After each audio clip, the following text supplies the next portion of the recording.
Assalamu alaikum wa rahmatullah. Idan ba ku manta ba mun buɗe akawun na Paga kuma mun buɗe wato PayPal. So dukansu guda biyu ga su. So duka ɗaya ba zai yi ba sai da ɗaya. Ko kuma a Najeriya da aka dawo da PayPal yake aiki. So muddin kana son more ma PayPal dole ne ka buɗe Paga ko kuma ka buɗe wani Naira akawun wanda za ka iya linkin ɗinsu.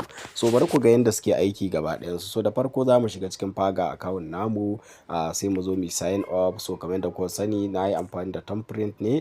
So don haka yanzu already zan yi login na account ɗina na Paga. So kamar yadda kuke gani a Paga account idan ka zo zaka ɗauko shi a Play Store ne. Zaka zo wato ka saka nin number naka, ka saka BBN number, a ƙarshe zaka iya sa bill nefa. So wanda shine zai kasance ka mai da account ɗinka tier 3. So idan muka zo mu mai da account ɗinmu tier 3, idan muka shigo nan ƙarƙashin nan zamu ga wato so dukkanin bayananmu a nan gurin ga sunan, so kama daga limit din account din da kuma linkin account. So idan muka zo nan linkin account za ku ga ya nuna cewa na yi already linkin na account ɗina so da PayPal. So amma ba asalin nan ne za mu kalli wato abin da yake faruwa directly ba. So menene amfanin linkin din PayPal da kuma wato abin da ya shafi wato Paga. So abin da yasa na kai da muku recommendation din Paga, so it is very important. So mun yi magana akan yadda ake linkin, so already na yi bidiyo a kansa. So da farko muka zo muka taɓa nan wajen account linkin, so za ku kalli cewa ga Paga account ɗina na Naira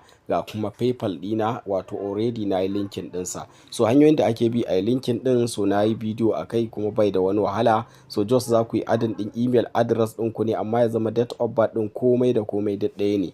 Ma'ana dai ya zama abin da yake a jikin national identity card ɗinku yake a jikin PayPal account ɗinku a shine a cikin Paga ɗinku. So kun ga already ko bai ya zama ɗaya.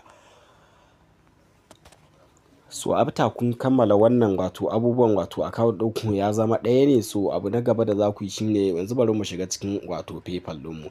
So daga nan gurin ta cikin Paga account ɗina zan iya shiga PayPal, kuma zan iya idan ina da wato kuɗi a cikin PayPal account ɗina, so directly zan yi converting ɗin wannan kuɗin zuwa Naira. Alal misali ina da wato dala, muƙaddara a cikin PayPal account ɗina ina da kamar dala 10 ko kuma dala 20, kun gane. So misali wannan kuɗin da nake da shi a cikin PayPal, so sai nake buƙatar in yi converting ɗin wannan kuɗin na PayPal ɗin. So misali in danna withdraw, sai in ce to Naira account, kun gane. So a nan gurin zan zo in rubuta misali ina da dala 50. So dala 50 ɗin nan a nan gurin za ku ga cewa an ce man gashi abin da za a bani amount 698.8 zuwa Naira bank account ɗina na Paga. So a nan gurin ma za ku kalli cewa Naira account ɗina ne na Paga, so wanda shi kuma kuɗin daga cikin Paga zan iya mai da wannan kuɗin zuwa wato Ofe account ɗina ko kuma any other bank da nake so. A nan gurin dai za mu kalli cewa Paga suna canjin duk dala ɗaya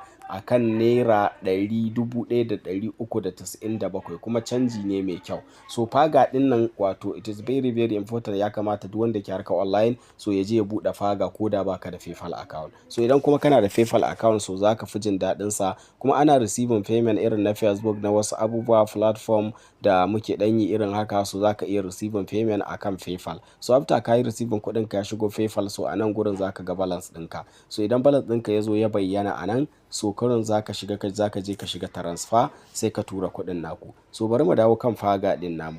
So this is the Paga account namu. Shi kuma after a ce kuɗinka ya shigo nan gurin already kuɗina ne ya shiga, sai nake son zan yi transfer ɗin wannan kuɗin bayan na mai da shi Naira, sai ku zo ku taɓa send. So after kun taɓa send a nan gurin za ku zo wato after kun taɓa wato sending kenan, za ku cire kuɗinku. Misali zan zo in ce zan tura ma Ofe na kuɗi 069771335. Na muku misali da zan tura ma Ofe kuɗi.